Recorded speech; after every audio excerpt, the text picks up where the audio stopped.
Dosen pengampu mata kuliah Diagnostik dan Remedial Teaching yaitu Bapak Dr. Haji Ahmad Hariwitono, MPD Konselor, dan Ibu Hikmah Ramdhani Putri, MPD.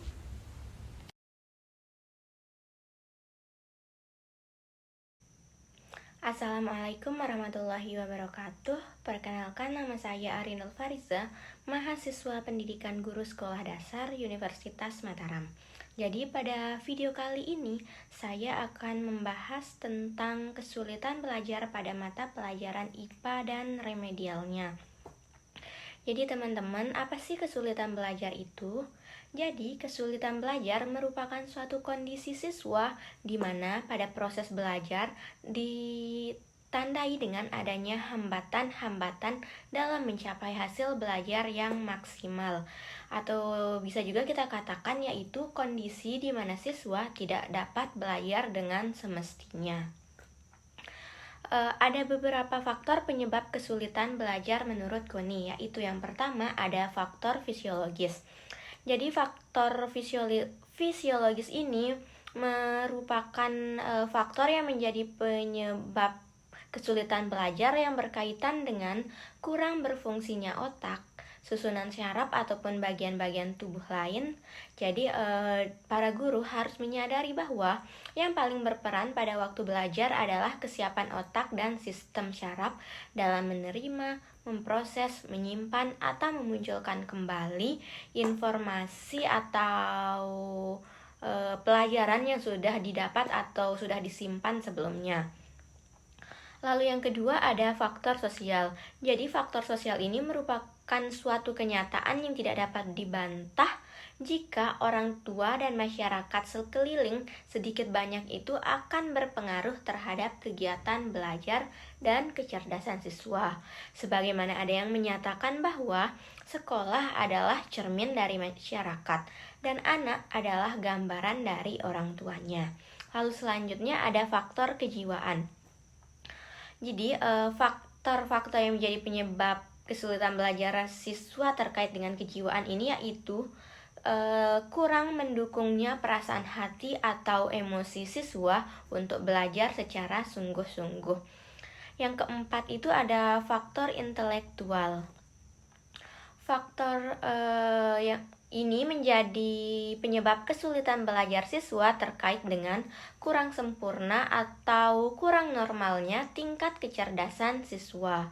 Jadi guru itu harus meyakini bahwa setiap siswa itu memiliki tingkat kecerdasan yang berbeda. Lalu selanjutnya ada faktor kependidikan. Faktor kependidikan. Jadi hal ini terkait dengan belum mantapnya suatu lembaga pendidikan secara umum. Selain faktor-faktor tersebut, ada juga pendapat lain yang menyatakan bahwa faktor yang menyebabkan kesulitan belajar itu ada dua, yaitu faktor internal dan eksternal. Jadi di sini menurut Surya dan Amin tahun 1984,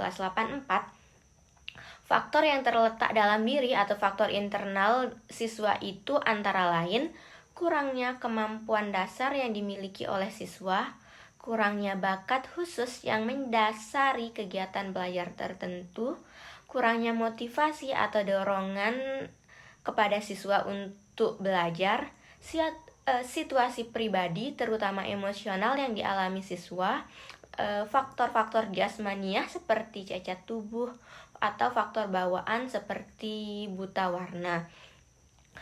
Sedangkan faktor eksternal atau yang terletak dari luar diri siswa itu yang pertama ada faktor lingkungan, yaitu faktor lingkungan sekolah yang kurang menunjang proses belajar seperti misalnya cara belajar atau sikap guru, kurikulum atau materi yang dipelajari, perlengkapan belajar yang kurang, cara evaluasi, ruang belajar atau ruang kelas, sistem administrasi, waktu belajar, situasi sosial di sekolah, dan sebagainya.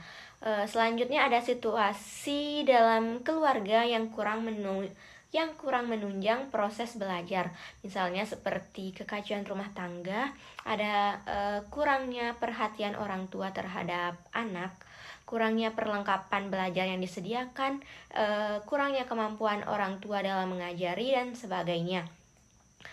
Selain itu ada juga faktor lingkungan sosial yang kurang memadai, seperti pengaruh negatif dari pergaulan, situasi masyarakat sekitar yang kacau, atau gangguan kebudayaan seperti film, tontonan, atau bacaan-bacaan yang didapatkan oleh anak.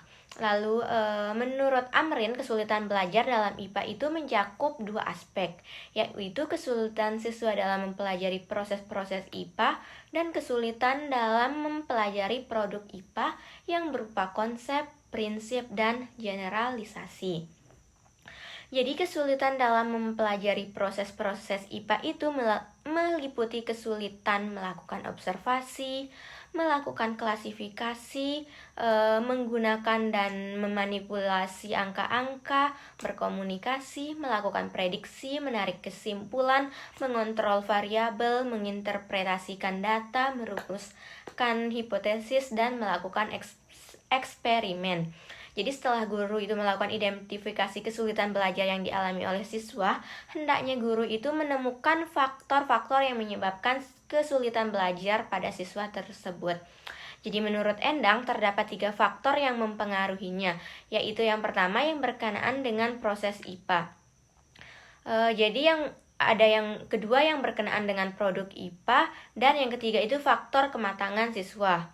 Jadi informasi tentang faktor-faktor yang telah diuraikan di atas ini sangat bermanfaat bagi guru untuk bagaimana guru bisa merencanakan pengajaran remedial dalam usahanya membantu siswa untuk mengatasi kesulitan belajar yang dialaminya.